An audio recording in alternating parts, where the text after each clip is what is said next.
অ্যাডমিশনের সময় যত বেশি আগিয়ে আসে স্টুডেন্টের মধ্যে কিছু কিছু কমন ভুলের প্রবণতা কিন্তু বেড়ে যায়। যেমন ঢাকা বিশ্ববিদ্যালয়ে ভর্তি পরীক্ষার আমি 15 দিনের প্রস্তুতি নিয়ে আজকে তোমাদের সাথে কথা বলবো। যদিও ঢাকা বিশ্ববিদ্যালয়ে ভর্তি পরীক্ষার জন্য এখনো তোমরা 17 দিন সময় পাচ্ছ।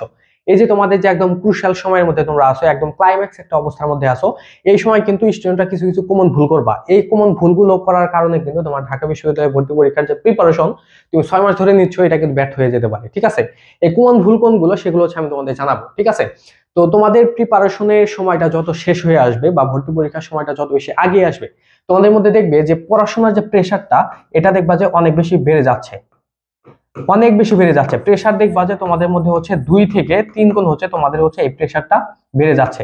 কিন্তু এই প্রেশারটা তোমার গ্রহণ করা যাবে না। যত অ্যাডমিশনের সময়টা কাছে আসবে তত দেখবা যে তোমার সিলেবাস শুধু বাড়তেছে। এটা কিন্তু হয়, এবং তোমাদের সাথে যদি এটা না হয়ে থাকে তাহলে আমাকে জানিও, আর যদি হয়ে থাকে তাহলে কমেন্ট করে জানিও।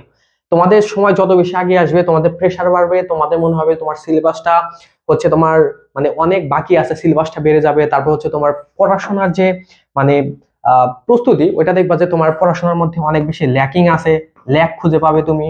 তারপর হচ্ছে তোমার যে কি বলে তোমাদের যে পড়াশোনা, তোমার মনে হবে যে আমার অনেক গ্যাপ আছে, এখনো অনেক গ্যাপ।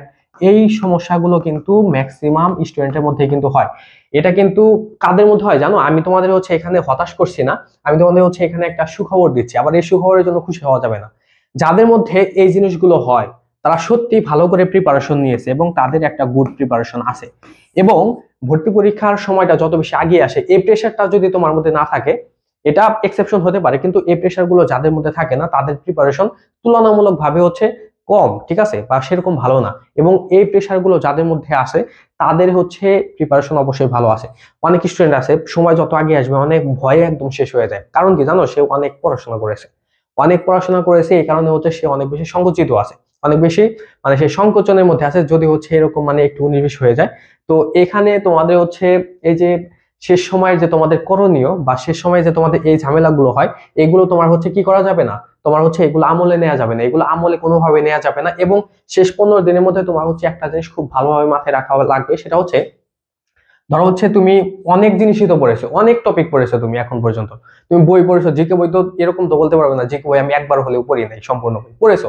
ইংলিশের জন্য যত টপিক প্রয়োজন সবগুলো পড়েছো। তারপর তোমাদের হচ্ছে বাংলার জন্য যা যা প্রয়োজন তোমরা সব পড়েছো, সাহিত্য সহ পাঠ সবগুলোই তো তোমরা পড়েছো। তারপর রিটেনের জন্য প্রিপারেশন নিয়েছো।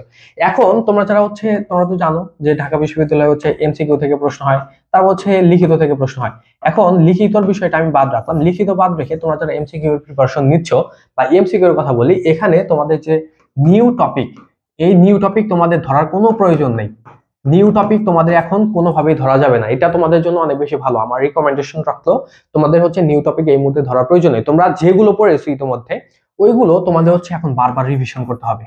ঠিক আছে, বারবার এখন হচ্ছে তোমাদের রিভিশন করতে হবে। এই জিনিসটা তোমরা খুব ভালোভাবে মাথায় রাখো। তোমাদের যদি ফুল সিলেবাস, তোমাদের ঢাকা বিশ্ববিদ্যালয়ের যে সিলেবাস, আর ঢাকা বিশ্ববিদ্যালয়ের একটা পজিটিভ দিক খুবই ভালো অন্যান্য ভার্সিটির চাইতে, সেটা হচ্ছে ঢাকা বিশ্ববিদ্যালয়ে যদি বলে শর্ট সিলেবাস থেকে প্রশ্ন করবে, তাহলে শর্ট সিলেবাস থেকেই করে। এর বাইরে হচ্ছে প্রশ্ন তুলনামূলক ভাবে হচ্ছে করে না বললেই চলে। বিগত সময়গুলোতে সেরকমই হয়েছে।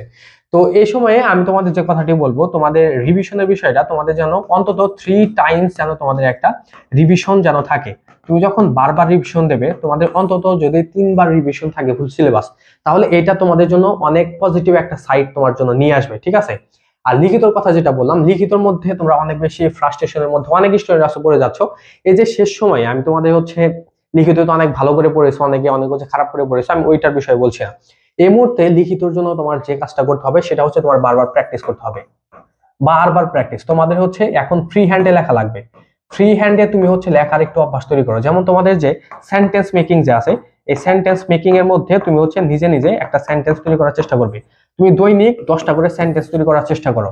সেন্টেন্সের মধ্যে যে হচ্ছে গ্রামাটিক্যাল যে অংশগুলো আছে ওইগুলো তুমি হচ্ছে নিজে নিজে মেনটেন করার চেষ্টা করো। তারপর হচ্ছে এখানে যেন কোনো ভুল না হয়, বা সেন্টেন্সের স্ট্রাকচার ওইটা যেন তোমার ঠিক থাকে। এরপর তোমাদের যে হচ্ছে প্যারাগ্রাফ, এই প্যারাগ্রাফ হচ্ছে তুমি নিজে নিজে বানিয়ে লেখার চেষ্টা করো। ঠিক আছে, তো এখানে আমি তোমাদের হচ্ছে একটা কথা বলছি। যেমন আমাদের প্যারাগ্রাফে একটা সময় আসছিল হচ্ছে ক্লাইমেট চেঞ্জ।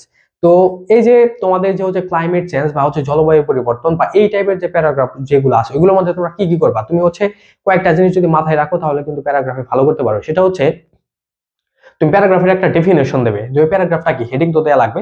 দেন তুমি একটা ওইখানে ডেফিনেশন দেবে, এবং এই প্যারাগ্রাফের আমি তোমাদের এগুলো লিখেও দিচ্ছি, এটা তোমার জন্য একটু হেল্পফুল হবে আমি মনে করি। তো এগুলো তুমি চাইলে হচ্ছে লিখে নিতে পারো। সেটা হচ্ছে তোমার এখানে হচ্ছে প্রথমে একটা ডেফিনেশন দেবে, দেন তুমি হচ্ছে এখানে যে কাজটা করবা ওই প্যারাগ্রাফের যে ইফেক্ট বা প্রভাব যেটা আছে ওই ইফেক্ট নিয়ে হচ্ছে তুমি 2-3 লাইন লিখবে। ইফেক্ট, ঠিক আছে, ইফেক্ট নিয়ে লিখবে। তারপর হচ্ছে এটার জন্য যে হচ্ছে এই ইফেক্টের কারণে যে রেজাল্টটা হচ্ছে সেই রেজাল্ট নিয়ে তুমি হচ্ছে লিখবে। দেন তুমি হচ্ছে এখানে হচ্ছে এটা থেকে যে রেস্কিউ বা পরিত্রাণের যে বিষয়টা, এই পরিত্রাণ কিভাবে পাওয়া যাবে এই সম্পর্কে তুমি হচ্ছে 2-1 লাইন লিখবে। দেন তুমি সর্বশেষ হচ্ছে একটা কনক্লুশন দেবে, ঠিক আছে, কনক্লুশন দেবে। দেন যেমন এখানে হতে পারে যে তোমাদের যে এখানে আমি তোমাদের বললাম যে ক্লাইমেট চেঞ্জের কথা, তুমি প্রথমে ডেফিনেশনটা দিলে, এগুলো কিন্তু তোমার ফ্রি হ্যান্ড লিখতে হবে, শুধু মুখস্থ করলে হবে না। মুখস্থ করলে দেখবে যে অনেক কিছু ভুলিয়ে গেছো। আর ঢাকা বিশ্ববিদ্যালয়ে ওই প্যারাগ্রাফ গুলো কিন্তু কমন পড়ার সম্ভাবনা একটু কম থাকে, তার কারণে তুমি যদি ফ্রি হ্যান্ড আগে থেকে ভালো করে লিখতে পারো তাহলে কিন্তু এখানে তুমি একটা ভালো অ্যাডভান্টেজ পাবে। তো এখানে তুমি প্রথমে ডেফিনেশন দিলে যে ক্লাইমেট চেঞ্জ কি, তারপর হচ্ছে তুমি এখানে ইফেক্ট দিলে যে ক্লাইমেট চেঞ্জের কারণে কি কি হচ্ছে, ঠিক আছে, যেমন এখানে আমাদের বৈশ্বিক উষ্ণায়ন বেড়ে যাচ্ছে, তারপর বরফ গলে যাচ্ছে, তারপর হচ্ছে মানুষের যে জীবনযাত্রা এটার মান কমে যাচ্ছে, ঠিক আছে, তারপর হচ্ছে সমুদ্র পৃষ্ঠের উচ্চতা বৃদ্ধি পেয়ে যাচ্ছে, এগুলো নিয়ে কিন্তু 2-3 লাইন লেখা যায়। দেন এটার যে হচ্ছে পরিত্রাণের যে উপায়টা আছে ওইটা নিয়ে তুমি হচ্ছে লিখবা। তারপর হচ্ছে এটার রেজাল্টটা কি হচ্ছে, তারপর হচ্ছে তোমাদের সর্বশেষ একটা কনক্লুশন দিলে, কনক্লুশনের মধ্যে তোমার নিজের একটা মতামত দিয়ে দিলে, এগুলো লিখলে কিন্তু তোমার একটা প্যারাগ্রাফ কিন্তু হয়ে যাচ্ছে। এইভাবে হচ্ছে তুমি অন্যান্য যে প্যারাগ্রাফ তুমি যেগুলো সাজেশন করা তোমাদের প্রয়োজন ওই সাজেশন অনুযায়ী তোমরা হচ্ছে এই প্যারাগ্রাফ গুলোর মধ্যে তোমরা হচ্ছে কিওয়ার্ড গুলো হচ্ছে খুঁজে বের করবে। একটা প্যারাগ্রাফের মধ্যে তুমি যদি কিওয়ার্ড গুলো যদি তুমি খুঁজে বের করতে পারো তাহলে কিন্তু এখানে তুমি ওইটার অ্যান্সার করতে পারবা, ঠিক আছে। তুমি কিওয়ার্ড দেখবা, একটা প্যারাগ্রাফ সম্পূর্ণ মুখস্থ না করে ওইটার মধ্যে কিওয়ার্ড যেগুলো আছে ওই কিওয়ার্ড অনুযায়ী তুমি হচ্ছে নিজে নিজে লেখার চেষ্টা করবে, এটা তোমাদের জন্য বেস্ট একটা অপশন হবে। তো লিখিতের জন্য এইভাবে তোমরা প্রিপারেশন নাও। তারপর হচ্ছে তোমাদের আর কি বলবো, যেমন এমসিকিউ এর মধ্যে তোমাদের নিউ টপিক না ধরা বেটার, ঠিক আছে। এখন সর্বশেষ আমি তোমাদের যে কথাটি বলবো যে অনেক স্টুডেন্ট যে জায়গায় হচ্ছে খারাপ করো সেটা হচ্ছে এই যে বিউপিতে তোমাদের কিছুদিন আগে পরীক্ষা হলো, কিন্তু বিউপিতে তো তোমরা সবাই পরীক্ষা দাওনি, তাই না। বিউপিতে মানে অনেক স্টুডেন্ট পরীক্ষা দিয়েছো যারা ঢাকা বিশ্ববিদ্যালয়ে দেবে, আবার ম্যাক্সিমাম গুলো আছে যারা বিউপিতে দেয়নি ঢাকা বিশ্ববিদ্যালয়ে দেবে। আমি এখানে ধরলাম যে এটা হচ্ছে ঢাকা বিশ্ববিদ্যালয়ে তোমাদের হচ্ছে প্রথম অ্যাডমিশন টেস্ট। তো প্রথম অ্যাডমিশন টেস্টে মানে এমন স্টুডেন্ট আছে যারা হচ্ছে এসির নিচে বসে হচ্ছে ঘেমে যাবে, এই শীতের দিনেও ঘেমে যাবে, কারণ কি সে হচ্ছে আগে থেকে প্র্যাকটিস করেনি।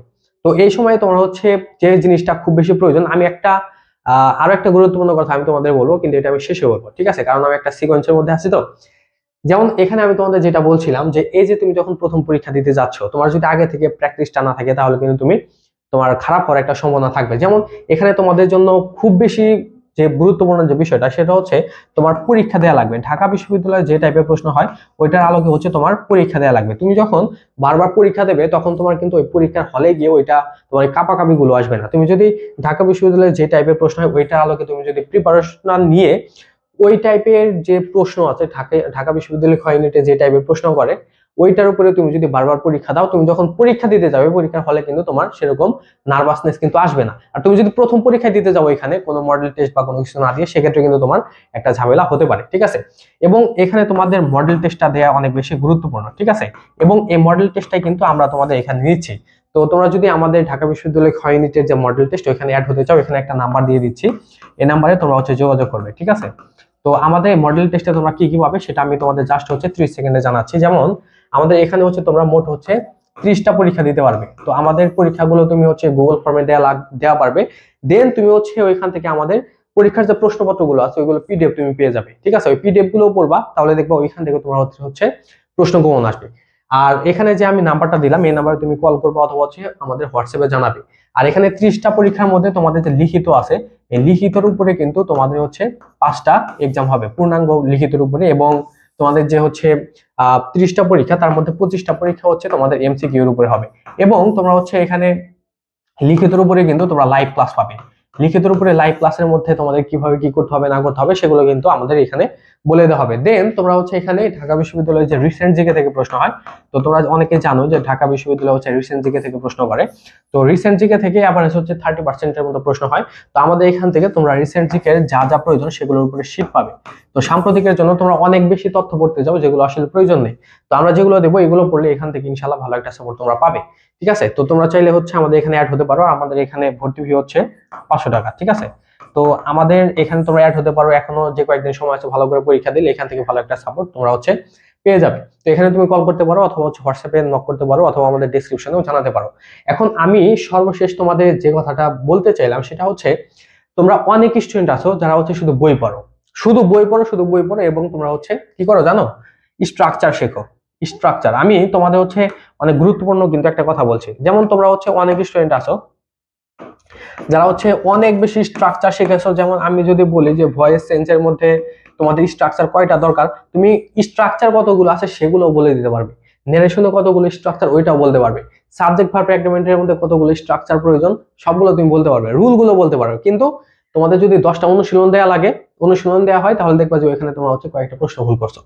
এখন শেষ সময়ে তোমাদের হচ্ছে এই বারবার এই স্ট্রাকচার এই ধরনের জিনিসগুলো না পড়ার চাইতে তোমার জন্য বেশি যে জিনিসটা গুরুত্বপূর্ণ সেটা হচ্ছে তোমার অনুশীলন করতে হবে। আর এটা বিশেষ করে তোমাদের হচ্ছে ইংলিশের ক্ষেত্রে বেশি প্রযোজ্য।